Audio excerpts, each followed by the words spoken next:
Welcome to Unshakeable, the podcast that shares stories of resilience in the face of life's toughest challenges.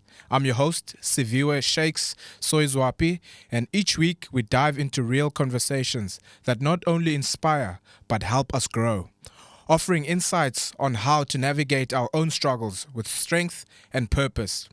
Because resilience isn't about being unbreakable, it's about standing firm when life tries to shake you. This is Unshakeable. Let's get into it. Hello, Unshakable family. Welcome to another episode. On today's episode, I sit down with someone who has built his life around one simple principle: always give 100%. From the playing ground to the classroom and now to the investment analysis industry, he has chased excellence through discipline, sacrifice, and consistency. A South African that is now representing and making waves in a UK-based company, and someone that I'm really proud to call a best friend for majority of my life. We grew up in Maclear together, both went to Dell College from 2007 to 2011. I wasn't as clever as him. He matriculated with 5 distinctions and 2 Bs, and he was actually the top two of the smartest guys in our grade. He was head boy of our senior hostel. He played Craven Week 5 times. He played it when he was 13 3 times and twice at under 18 level. He then moved to the University of Cape Town to study a bachelor's degree of business sciences in finance and chartered accountancy. That was from 2012 to 2016. While doing that, he was a finance trainee for Anglo American in that 2013 year for 2 months. He was also a tutor at his campus where he stayed at his residence in 2013, and that was for 10 months. Not that he was not busy enough. He also coached the under 13 C team for the Bishops, I think it's the prep school, in 2015, and we'll chat more about that as well. He's attended the CFA Institute where he got his level 1 in 2016, and in 2018 he went on to get his level 2 as well. This guy loves studying, and he continued to go to the Moonstone Business School of Excellence in August 2023, a school for insurance, wealth management, and pension fund courses. He then matriculated. He graduated and became a junior equity analyst for Batalia Capital in Cape Town, and is currently in the investment. He's an investment analyst and assistant portfolio manager for UK and South African-based company called 91. Is running an equity hedge fund and general equity funds for the company. On today's episode, I want to introduce and welcome ACHUMILE Craven MASHALABA. Kuri, welcome to Unshakeable. Thanks for having me. Absolute privilege to be on. Do you want me to tell everyone why I call you Kuri or will you? Nah, you can go with that story. I think when was it? Probably 2013 or 14. I think when the Australian rugby team, the outside centre was Kuri Rugby. We were so obsessed with the name. And then there was also a wing, I forget his first name, but his second name was Spade. Yeah, yes. And those guys used to tear it apart. Just used to enjoy, those names. Absolutely love those names. Then I think we adopted them as nicknames. Yeah, we were rugby mad growing up, and it's a no-brainer that we, as young people, we ended up calling ourselves with international players, and just also the flow of their names, such interesting names like Kavita Kuri. But Kuri, how are you? How's life? How's things? I know I haven't seen you in a really long time. How have you been? Yeah, good, man. I think work has been tough, good. I really enjoy it. That life, just getting a good balance, because I did go through a period around 21 and 22 where I was not really training much, probably enjoying life a bit too much. And then 2023 I started getting back into it. 24, so just training, exercising quite a bit, and just trying to manage everything, I guess, managing family, work, just and exercising, just simplified it to those 3 or 4 things. So it's good, man. Get that balance right. Yeah. Tell me, would you tell us the story of when you managed to play Craven Week under 13 for 3 years in a row? I just want to take the people back to your love for sports, particularly rugby, and how great you are as a rugby player, but now finding yourself in the finance space. Yeah, I mean, it's actually interesting because I think I remember that day in when I was 11 years. We were playing touch rugby or rugby at Maclear Primary School at the time. And then one of our other friends, Obrawana, his dad came and picked me up and said we're going to, well, he didn't tell me where I was going at the time. He had called my dad because he's close with my dad, called my dad and said, okay, ACHUMILE needs to go to trials in Mthatha. So we were just playing there, then I had to leave. I don't know if you remember that day. And then we went to trials, I'll get there. We got there like 2 or 3 p.m. and to play rugby against these guys that were probably 3 or 4 times my size. And to be honest, I don't even know how I got into that team. I was so young. I look at the pictures whenever I'm home in Maclear. Like, I was probably this tall at that time. I was probably this tall, but just loved rugby. And at the time, like when I used to play rugby, you're not scared of anything. For sure. Like, you just dive in, even if a guy's 3 or 4 times, the same as how you do when you play the Fijians or something like that. You just dive in. So I actually don't even know how I got to play 3 times, to be honest. It was crazy for me, and I'll be honest, like, me loving rugby was because of you. I think firstly, I always tell people openly, like, I always did rugby like as an extramural activities. My parents made sure that I don't go home after work, after training, after school, so that I just go back and be busy while they're away from the house. But you made me fall into the game because of number one. You had DSTV at your house and I didn't. So on weekends when your team, that's an easy excuse. You know what I mean?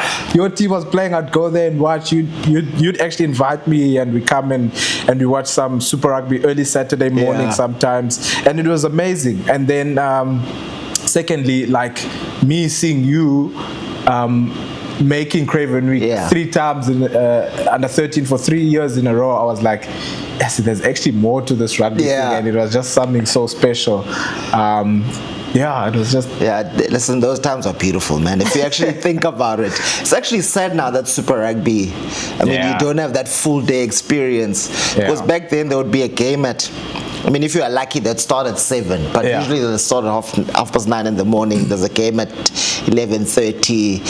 Some days there'll be a game at 3, 5, and 7. So you basically just need to sit in front of the TV the whole day, and you're watching one of the best rugby players in the world. But we'd always find a gap to also go play, because between 1 and 3 we would go play outside, start tackling each other like crazy. But yes, those times are beautiful, man. Only thing that mattered, I think, was rugby. Nothing else. School was secondary.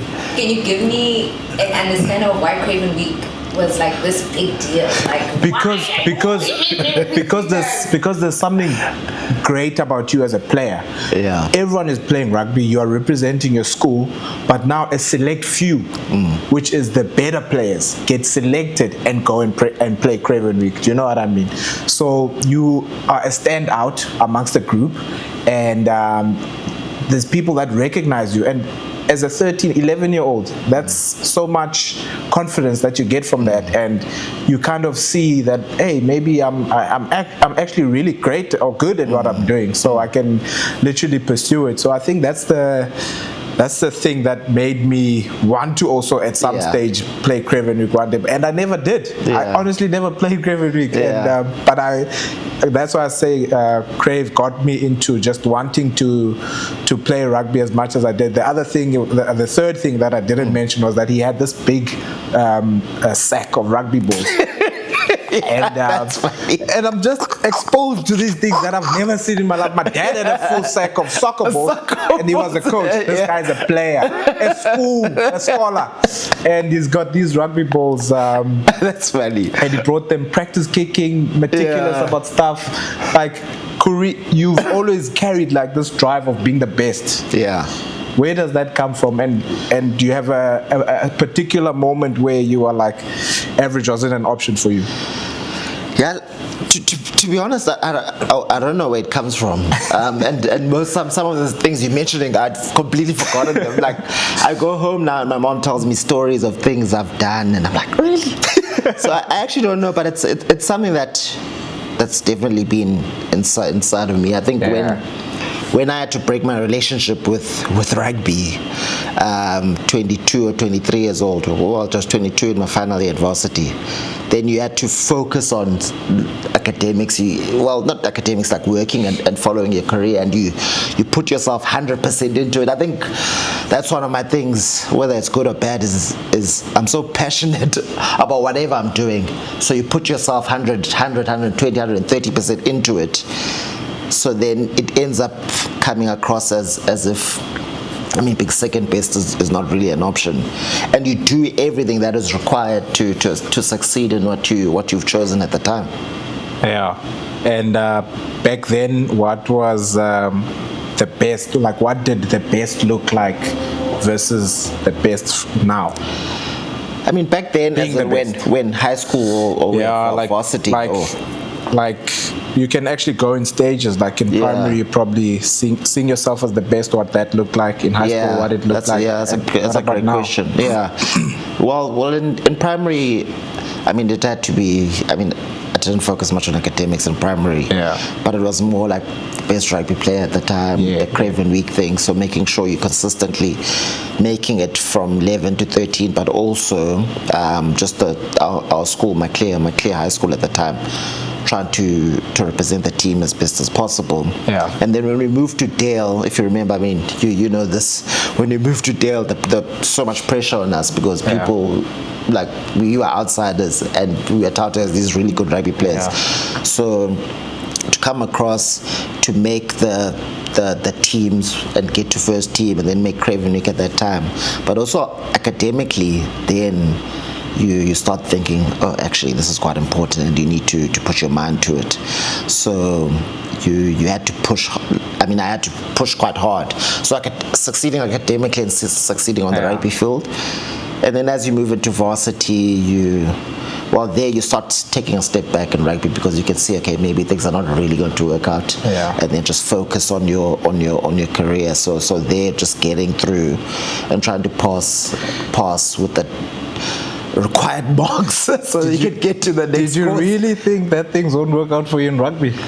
So when did I start thinking that? I started thinking that my first year varsity. So I got there, I was in the under 20, because that year or the year before they had started the under 20 varsity cup. So I was in the squad, arrived in Cape Town quite early January, probably the 3rd or 4th of the training camp. And then there you could see like things are not as easy as you thought maybe they would be. And then as that year unfolded, you start seeing, oh, actually things may not work out in rugby. So, and then I think then you go into your second year of varsity, so under 20. Then I actually played for Hamilton's at the time because our high school coach, Griffiths, moved to Cape Town to coach the Hamilton's under 20 team. So I was like, actually, let me go play for my high school coach. So then we had a killer year. I think we lost like 2 or 3 games out of 22 or 23 or something ridiculous. And then I just realized from there, actually, I should probably just focus on getting my marks right, because I need to work and start a career at some point. Yeah, no, I asked that question because you are so good in rugby, and playing Craven Week, it's a provincial level, and it comes with opportunities. Yeah. But in the same breath, you were so academically inclined as well. So I almost felt like it was just a choice you needed to make. Yeah. Well, to be honest, the choice was made in, when was it, 2011 in high school. You didn't get offers when you made Craven Week for rugby? Yeah, it was Lions and the Sharks are the 2 ones. And I wanted to take the Sharks. I think that was a 2-year contract. And then my dad, my mom, and one of my aunts made it clear that you're not taking any. You're not taking any of these offers. But luckily, the reason why they said that is because I got the bursary to go to UCT, and I had 2 bursaries. I had a bursary to go to UCT, I had a bursary to come here to Marty's, fully paid for bursary. But obviously, the UCT one was way better there because they would cover your your daily expenses and stuff. It gave you pocket money, which was a lot for a 19-year-old. Yeah. So they made that decision for me. It wasn't a great time. Like my mom was telling the story when I went back a few months ago. She was like, basically, we were not in good terms the whole second half of my matric year. But looking back, they made the decision for me. It was the best decision. They made for me. You know what, Kuri? I never knew that. Yeah, it's the first time, really. It's the first time I'm hearing that today. And I mean, when we were in high school, we did everything together. Yeah. But I'm only finding out about that now, which is absolutely. I guess I was so bleak with the whole thing happening.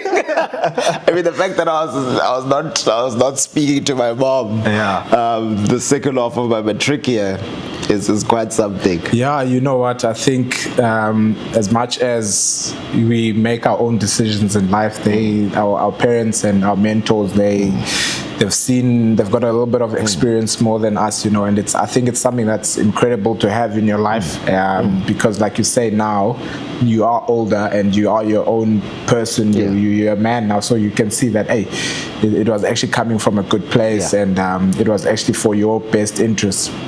And for me, the other thing that's fascinating is that, like I said, I know how great you are in rugby in school, and I actually had a thought now while we were driving to the venue that you are our first team fly-off, and a guy like Apiwe Janji, who's a Springbok, was our third team fly-off. That's crazy. That's just so crazy, and so that's why I thought maybe, you would end up in rugby, and I think a lot of people thought you'd end up in rugby, which is not what happened. You were smart enough. You had offers both sides, and you had bursary offers as well, which I think is an incredible journey that you took, and you are happy with the decision as well. A lot of people want success in life, and but are not willing to make sacrifices. For you, what are the hardest sacrifices that you had to make, and what makes those sacrifices worth it? I was thinking, I don't know what I was watching or something that came up on YouTube, but it was talking about sacrifice, and I was just thinking, I mean, when you reached out to me, and so I was just thinking about the sacrifice, I mean, because I knew it would be a question for sure. So I think, I mean, if I look back to high school, maybe I was telling my girlfriend that, for example, I would wake up at 4:30, 5 o'clock. When we remember in boarding school, we had to wake up at 6 to shower and stuff. I would wake up at 4:30 to 5, and I would study for an hour and a half to an hour, let's say hour to hour and a half, Monday to Friday. And then I would shower. When everyone is showering, would go to school and act like nothing's happened. And act like nothing's happened. So, and I knew, because if you think back, John, Zaire, and those kids are very smart. So you had to study. You had to compete hard. So I would do that.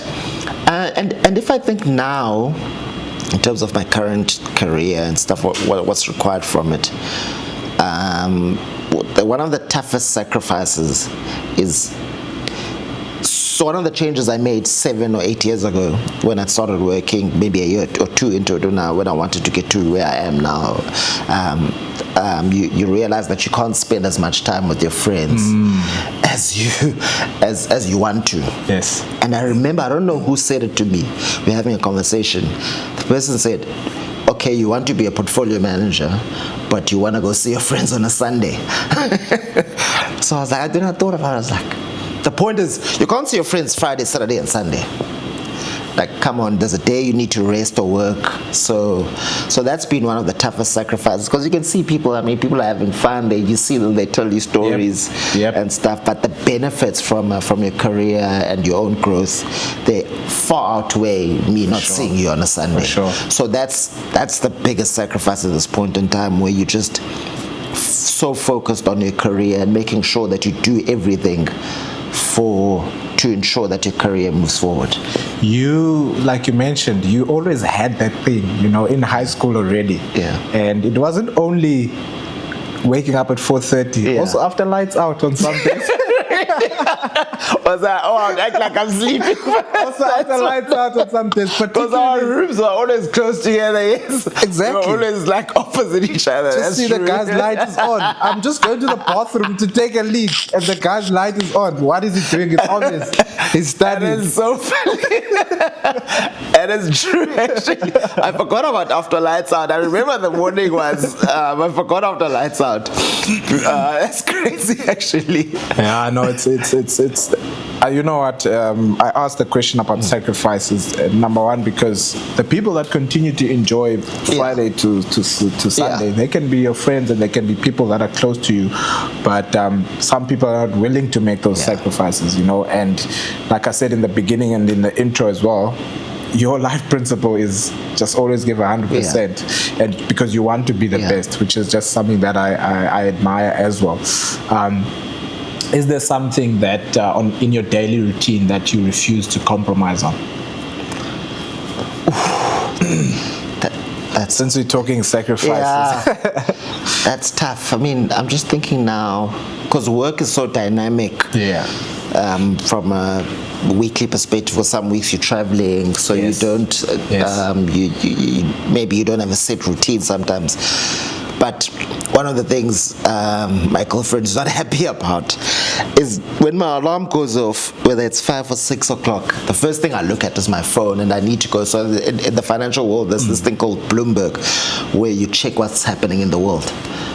Check what's happening in Asia, Japan, China, Japan, what happened in the US overnight, because what happens in those markets shapes our market. I mean, SA is a small market. So what happens in China, US, Japan will shape how our investments will perform on that specific day. For sure. So literally my alarm goes off and I'm waking up, and 5 seconds, my alarm goes off, 5 seconds, I'm already on my phone, which is not great. It's not healthy for you, because you shouldn't be doing that.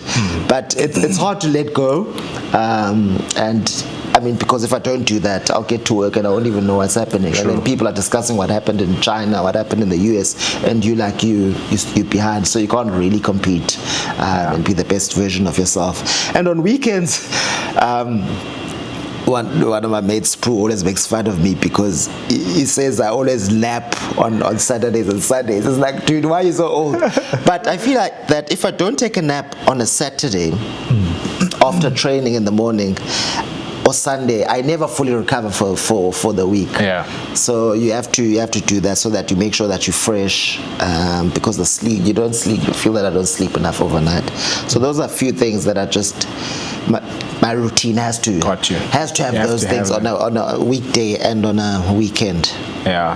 Sometimes you have to make sacrifices, and lifestyles are not going to be the same for everyone, you know, and yours includes a nap in the afternoon on the weekend, which is crazy for a 32-year-old. No wonder he makes fun of you. How's your sporting background? You as a person that has a sporting background and excelled so much in sports as well. How has that shaped the way that you approach your career? Career now. I mean, it's massive, because when you're playing sport competitively, you need to be disciplined. Or you need to, especially team sports, you need to know how to be a teammate, and you just have to be competitive. And I mean, investments are so hard because, what I love about it is that daily, so stock prices move daily. So you know whether you're right or wrong. So I could come and say to you, let's buy shares of this company, right? So if it goes up, I was right. If it goes down, I was wrong. So you're getting that constant validation, or when you're getting it wrong, you're getting it wrong. So you're just competing all the time. And if I hadn't played sport to the level where I played, I wouldn't have the fight to continue competing. Even on worst days, markets, you could look like a superstar, you could beat everything, you can have the best numbers for your portfolio, you could be the best in the country, best in the world, and it takes 2 days to change like this, and you lose everything. Or you could be the worst for years, and then you have 2-3 days or a month or a year where you make all the best investment calls, and you're the best in the world. So you just have to compete daily. When you're on top, when you're at the bottom, it doesn't change. It's exactly the same. So definitely playing sport, that fight, that drive. I mean, you remember in high school sometimes we would wake up. We would wake up early to go do hills, Jube hills. That's when we were trying to make, because I mean, you said you didn't make Craven Week, but you made Academy Week, and you still made essay schools. Yes, which is probably the only person to have done that. But you had to compete. You had to be disciplined, to sacrifice, and just try to be the best. How did you choose what you're doing? Like, you were. It's always such an interesting story. How did you choose? So my bursary was to be a chartered accountant. Right. So my bursary was with Anglo American Platinum. So I was supposed to do my 4 years at UCT and then actually go back, but I didn't realize that initially that I had to go back and work at the mines. So I was actually just supposed to do a BCom accounting. Got you. And then when I was applying in 2011, I was like, someone showed me the UCT stuff, and I was like, oh, they said the best one is this business science, finance and accounting. So then I did that, and I realized while I was doing the years actually that I enjoy the finance part, which is the investments part, more than the chartered accountant. Chartered account can take you to investments, but initially you go auditing and everything, and 3 or 4 years later you can still come into investments. I absolutely love the finance side. So I would put if you look at my marks, if I can show you my transcript, my marks were always highest on the finance side. Not that it was easy or something. It's just that I enjoyed it more. And then in my final year, 2015, something happened with Anglo Platinum, that bursary division, and they couldn't take us in 2016 to actually go work there. So I always say to people, you need a bit of, I mean, obviously you need to work hard, but you need luck as well. So that, them not taking us for that year, forced me to apply for a job somewhere, and that's where I applied at Bateleur Capital. They started a grad program that year, and I was one of the 2 guys they accepted. And I was like, oh, there's a hedge fund here. I'd seen hedge funds in movies, didn't really know what it was, but I knew it was investments. And I mean, the rest is history. I mean, a lot of luck for that, because if I had gone to work on the mines as a finance manager, my life would it would definitely be very different to how it is right now. Yeah, no, that's interesting. You know, some closed doors are sometimes things we dread, but can work out for the betterment of our own futures. And it's interesting you say that it's something that you enjoyed, and it makes sense how you ended up veering into that in that stream, because if people ask me as your friend, I always say as well, CA, chartered accounting. So that's how I always knew it. But to like my wife also explained, like there's different streams to it, and you can end up choosing. And it's always also interesting to see how people end up within the avenue that they end up in within that qualification as well. Not that the qualification wasn't that tough on its own, but you still ended up tutoring at your residence, and you were coaching an under 13 rugby team. That the part of the coaching shows me that rugby was still in your veins, and you couldn't let go, but it was something that you still wanted to tap into. Where did you find the time to still tutor, and then still coach as well, while you have such a massive? The degree was so hard. The tutoring part, I think it was our second year in Kopano, the residence. I don't know who had started the program, and then 2013. 2013. They chose a few guys because at the time I was doing quite well in economics. Not that I did well in economics in 3rd year, but at the time I was doing quite well, and then 1st year economics, I think I smashed it. So you just put your name, and then you would help 1st years, because the jump from high school to first year is massive. Yeah. It's absolutely massive. I mean, as we'd all know. So trying to help the first year students coming in, it wasn't that big a time requirement, but on days where, I mean, you'd get people coming to your room and you'd help out, and over weekends. And then the coaching one in the 13C, actually, I don't know how I got into that. Maybe it was, I reached out to... It was Bishop's as well. Yeah, Bishop's. Yeah. Nick Groom's dad, I think. Nick Groom played for Stormers. Yes. His dad. He coached us at UCT under 20s. And then, I think it was under 20s, and we were quite close. And I think I reached out to him. And there was another guy, an old Dalian, who put Kwez in Kombot. Yes. Yes, so I reached out to the two of them. That's when that came. But it was actually quite nice, and it was my final year, 2015. It was quite nice. You coach twice a week, and then there would be games on weekends. It was a very nice experience. But yes, it was tough coaching at a 13C. At that age, yeah.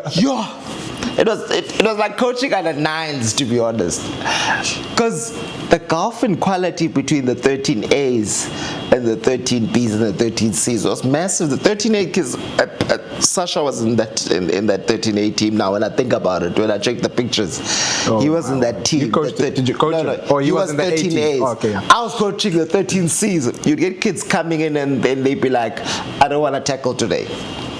You lie. I promise you. They're like, I don't want to tackle today. I don't want to do this. But it was nice because it teaches you patience and trying to helping you articulate yourself better and trying to show them. Because sometimes you have the skills and you have the knowledge, but you can't communicate and you can't show it. Yeah. So it was a time requirement, but it was not. I think we had to be there from 2 to 4 Tuesdays, Thursdays, and then on Saturdays it would be game day, which was quite nice. Yeah. Were you trying to tap into that, like to equip yourself in those ways, like articulating and having really. Not really. It was just a heart because I pick up the heart to just give back, like to the first year students, because you experienced what it was like as a first year. Now you just had the heart to give back to them and assist. And then with the 13As, besides the fact that rugby was in your blood, it was also like a thing of giving back to younger kids doing the thing. But I think the articulation and the things that came, it was just the benefits. Yeah, it was the benefits. It was the benefits of giving your time, definitely. Yeah. Definitely. What is the biggest loss to recover from? A rugby match or getting an or a mistake in the workplace? Yo, it's tough. Yo, that is tough. Oof. Yo, the rugby losses were painful, especially, I mean, for you now playing nationally. That's I can't even imagine that. But if I think back high school, like you lose a game, you'd be in our rooms after games, so they would come out on Sundays to go for breakfast. That was painful. But work is also quite painful.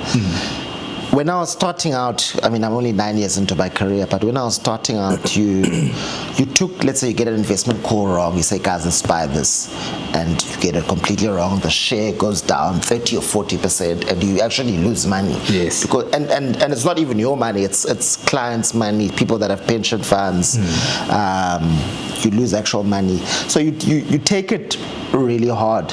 But as you grow older in the career, I mean, you get to understand that sometimes you'll bounce back. I'll get this right. I'll get this one wrong. Yes. Not to say you must get this right. Ideally, you want to get all of them right. Yes.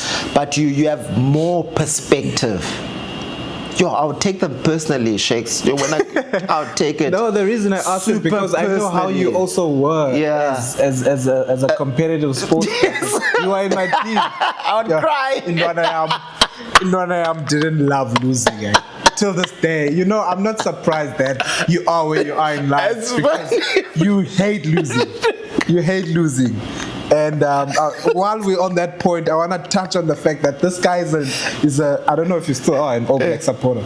Yeah. Probably 60% now. Yeah, 60%. My boy is an All Black supporter, and I was obviously a Springbok supporter. So if he lost against us, the whole weekend is sucking. He's really a bad loser. Like, he doesn't like losing. He wants to win, and 100%.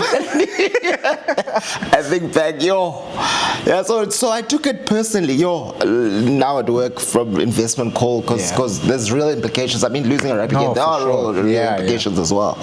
But now I just try to have a bit more perspective and just try to get more right than wrong. 100%. And with time and time in the industry and experience with the work, I guess you get equipped and you are more careful and you know exactly, so which is great. Your company that you work for is UK based and South African. What are the opportunities and challenges that have come with what you do and also like working at such a massive big scale? company? I mean, the opportunities have been massive. So when I got into, because actually I joined 91 Investec Asset Management at the time. It was the 1st of September, so now it's the 30th of August. Wow. So it's about this time 7 years ago. Wow. And just, I mean, when you're managing investments at that scale, it's completely different to where I was before. Yes. The type of interactions that you have, the people that you come across, the things that you're invited to, and also the opportunities to be able to travel. So visiting the office in the UK, or if there's a big investment trip somewhere, you can. So it's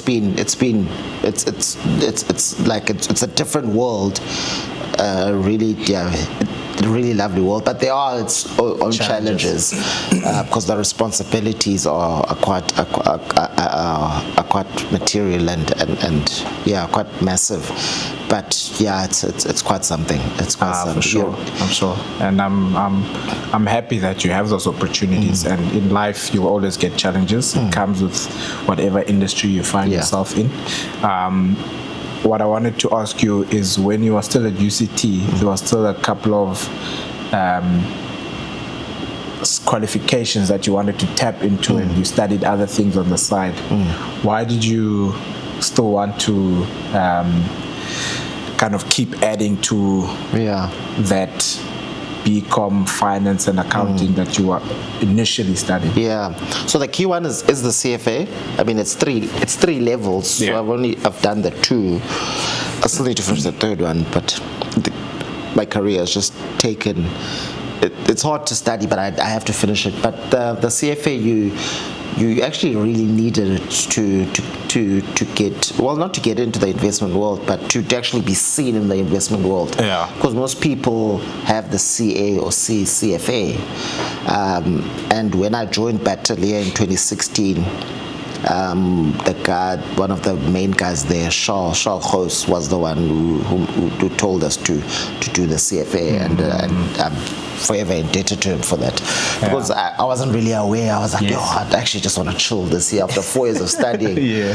So when he told us, he's like, because there were 2 of us in the grad program, it's like you have to do this. And I mean the sacrifice, because you're working, and then after work, weekends, you have to study. So the sacrifices are quite material. So so I actually still need to finish that. It's something I was thinking about actually doing it next year, if I can find the time, just to get it over and done with. But also one of my uncles, Dal Tom, always said, after he actually called me once I graduated, he was like, it's not done here. You have to keep on going. And my dad, I told my dad, I'm not going to study further, but the CFA, it's definitely something you had to do. With what you're doing and with the sacrifices that it entails, I can imagine that it takes a lot of focus for you to be dialed in. And again, if you want to be the best, you have to be focused and dialed in. And you also mentioned in the beginning balance and balancing the 4 things. And one of those things you mentioned was fitness and training. if you get dialed in and the scale tips to more of the work side of things, you can kind of neglect your health and your training. That's true. For you, how did you kind of lose yourself for a little bit and not focus a lot on the fitness and training and health side of things, and how did you get back? So that period, I mean, that's a great and important question, because I think a lot of people that have careers working will experience this. I mean, I see a lot of people are like, yo, this guy's gained so much weight. I remember the last time I saw you. That was me 2 years ago. So I think it happened around 2021 for me when I tore my Achilles. Then I had the operation. Yes, I even forgot about that. Then I had the operation. But the weird thing, Shakes, is that so I recovered. My doctor said I will take 6 months to recover before I can go back into the gym. I took 4 months. So actually the Achilles was not the problem, because 4 months later I was already back in the gym in 2021. My lifestyle started changing in the second half. So 2 or 3 months after I had gotten back to training. I was training nicely, doing F45 at the time. I was looking good. But then you start enjoying yourself a bit more, because now you have like an extra 200 rand, maybe extra 300 rand. Now instead of cooking that night, you buy McDonald's. And also, I don't know how old I was at that time, 26, 27. You start going out a bit more. Now you can afford a bit more to go out on a Friday and a Saturday. So, and you start losing that part of fitness and watching your food intake, calorie intake. So that was back end of 2021, back end of 2022. And the crazy thing is, actually, you don't realize that you're actually putting on weight, because your shirts get a bit tighter. I'm just gonna go buy a new shirt. I mean, I'll go past Woolworths. On my drive back home, I'll buy 2 or 3 more shirts. I'll throw those tight ones away. And then in 2023, absolute blessing. My cousin, more like my brother, got married in June 2023. I mean, back home it's cold at that time. So then when I came back, I was quite sick. And then I had to go to the doctor. Then the doctor was like, okay, thank the Lord for my doctor, because that time she was doing some checks. So you'd come in for flu, but she was just checking a lot of things. And then she was like, dude, okay, something's not right here. Your health.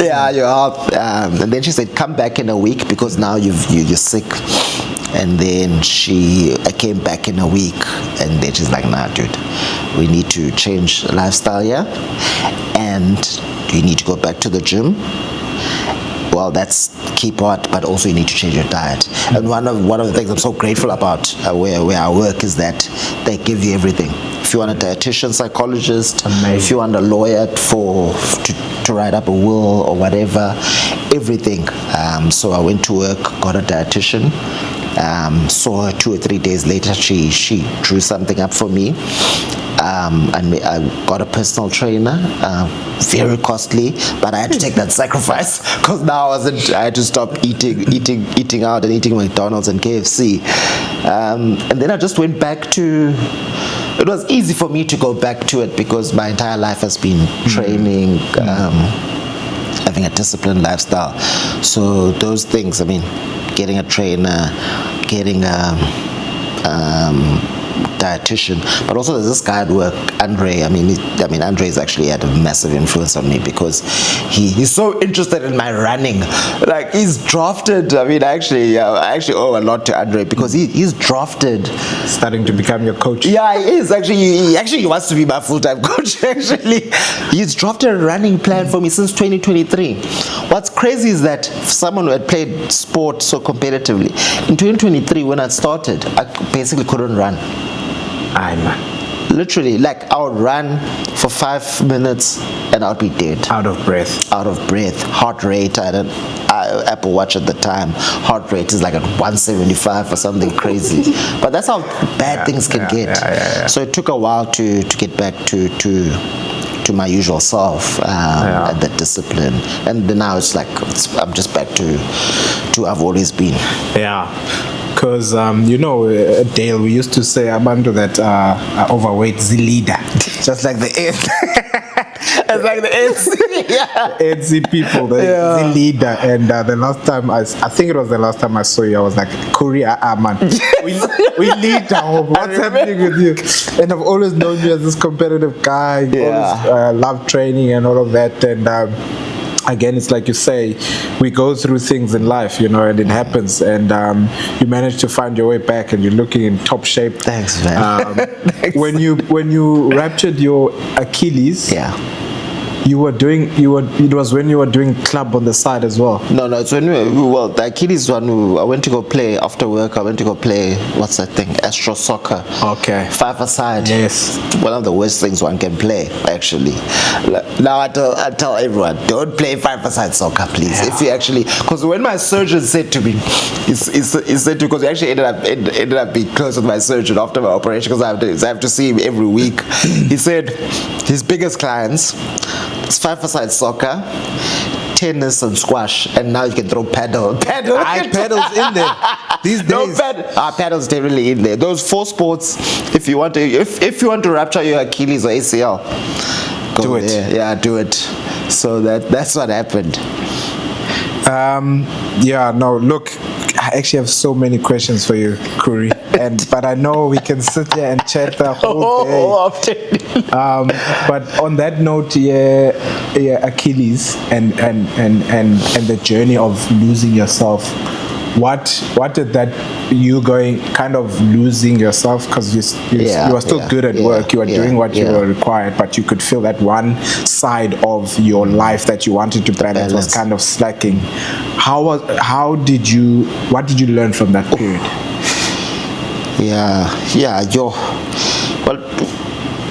I guess it's everything I've always known, that the discipline and sacrifice, because it always, and consistency. I love what you mentioned up front, because on my current whiteboard, you remember in high school I always had a whiteboard. I still have that, because I never feel like I'm in control if I don't have that. Yes. So in my current, the 3 things that are on there are discipline, sacrifice, and consistency. Wow. And it taught me that things are not going to go in a smooth line, because losing weight, at the time I'd gone up to 95 kgs. I mean, now I'm back to 86, 85.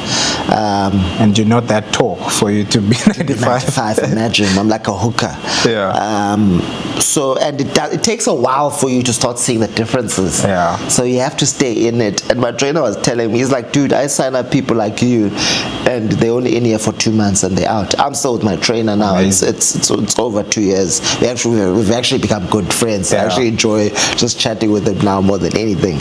So it was that you have to stay on top of it. Things, not to preach here, but a lot of people, well, the youth and people our age, they have an entitlement, especially now in the social media world we live in. They think, okay, I deserve this or that, and they've forgotten the basic principles that our parents live by, of being disciplined and sacrifice and being consistent. And you can do all those 3 things, but you still can't get what you still may not get what you want. But you need to go again. So that taught me, it just reinforced earlier lessons that I've learned throughout my life. No, for sure. That's life, as you say it, and that's the thing with life, is that every day you have to show up. I guess that's where the no days off thing came from. But every day you need to show up, and what you did yesterday doesn't count for anything today. So that's crazy. Before I get to your folks, because I'll be doing a disservice if I don't mention your folks and your family. When you mentor young people, what's the lesson that you hope really sticks with them? Because I mean, you had your 1 year with your mentors, and that's you mentored first years. And there's a few other guys that I speak to now. It has to be the hard work part, but just also knowing that you need luck in the process. So that's key, and just trying to show them like being average doesn't work in this current world. Like you have to be pushing yourself, putting yourself in uncomfortable situations. That's the only way you can grow. And you need to be competing. Everyone's competing, and now I mean with things with AI and all of that stuff, I mean it's even harder now, right? Because you can put something and you can learn things in 10 minutes. Yes. So you have to be completely on it all the time. Yeah, so it's that. I mean, just working super hard. I know it's cliche and stuff, but you need that, and you need to stay on top of it, as you say, and you have to sacrifice. You have to that has to be. I mean, the thing I was reading recently was saying, or I was listening to, is that you forego, sacrifice. I mean, the dictionary like explanations that you're foregoing something that's good for you, that's good now, but for something greater in the future. That's incredible. Yeah. You mentioned a whole lot of things that you need to juggle and balance in your life, and family is definitely one of them, I'm sure. How do you make sure that your family gets your best effort and presence with such a lifestyle as yours? So I mean the family part. So when I prayed that let's say after varsity, early years of working, my prayer used to go like this: that can I just be in a good enough spot, I mean work and financial wise, to be able to look after my immediate family first, and then after my immediate family, being able to look after my broader family, so let's say cousins, uncles and whatever, and then after that be able to look after people in your broader community.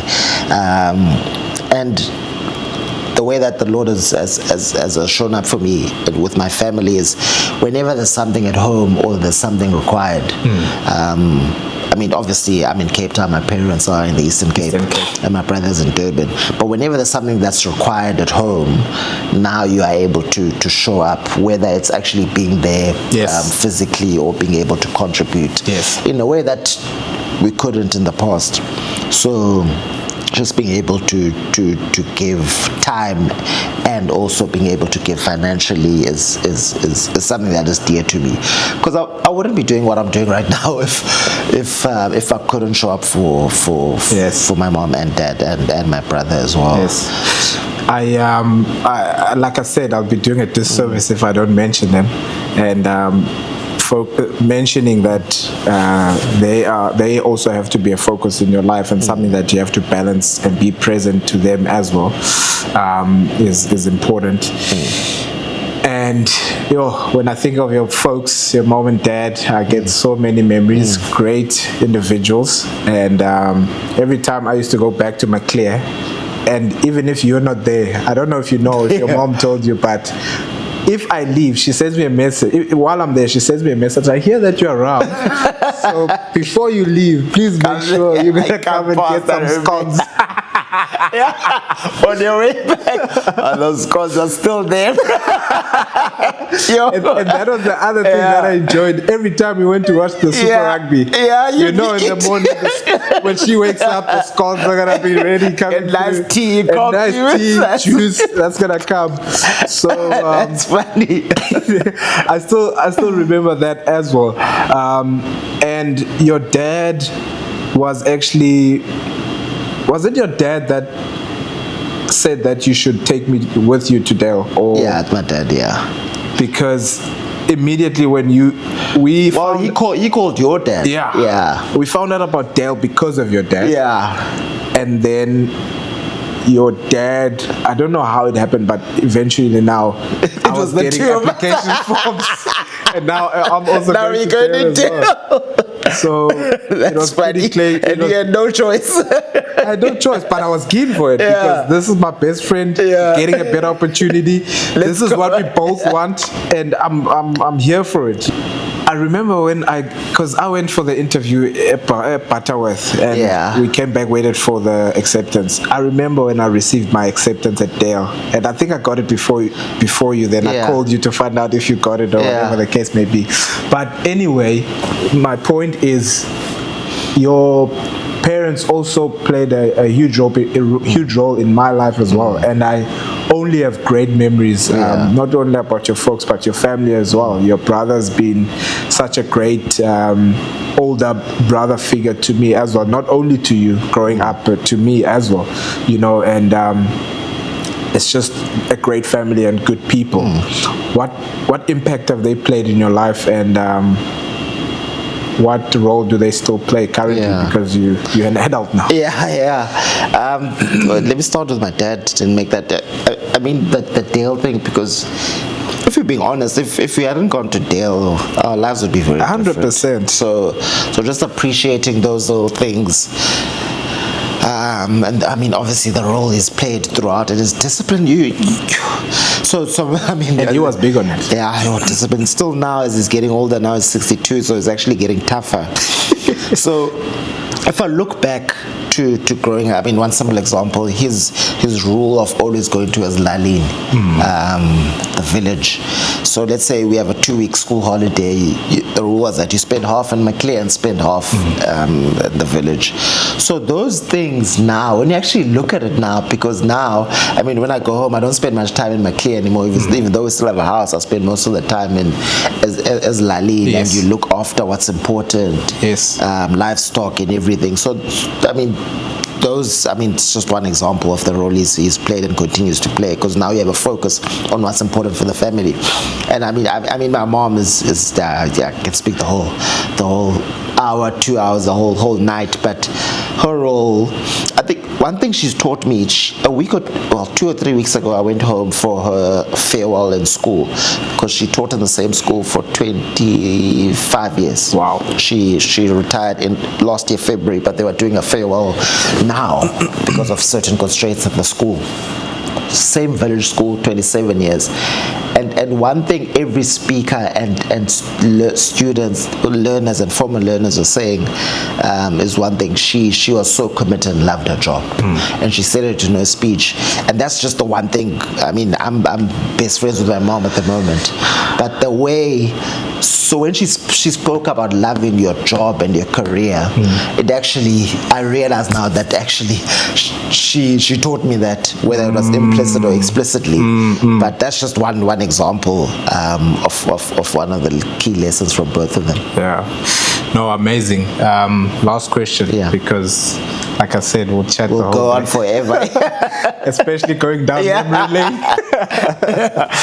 If you could sit down with your younger self, the kid that first dreamed of being the best in everything that you did, what would you tell him?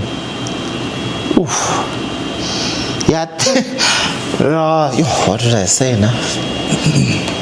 I would say, I mean, sometimes if you do the certain things right, like, I mean, being committed, being disciplined, working hard, and understand that sometimes it won't work out, but it's not working out at that time, God may be pointing you in a different direction, just to have a bit of understanding and grace and understand, but that doesn't mean you shouldn't continue working hard and being disciplined, whatever. So I would say that understanding you need luck sometimes, and sometimes things won't work out.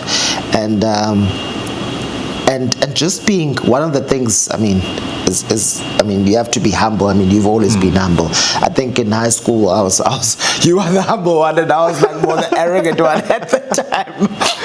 I remember I used to laugh a lot about that. But just be humble and just be a nice person. Because if you're a nice person, let's say you're the richest person in the world. Yes. You don't lose anything by being a nice person. Just be a nice person, and just be a pleasant person to be, and just do everything that you need to do, and things will work out. Sometimes they may not work out now, but they'll work out 2, 3, 4 years later, or 2 or 3 days later. So that's definitely what I'd say. Yeah, no, for sure.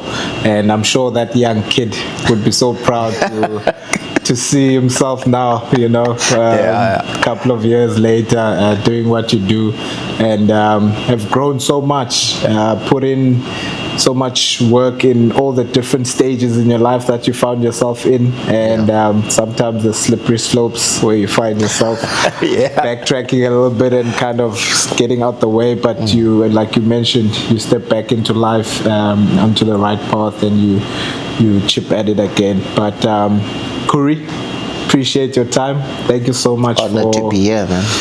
Thank you so much for having giving up of your time and being part of the episode. And it was really an amazing time with you. Loved it. Thank you. Unshakable family, thank you so much for tuning in.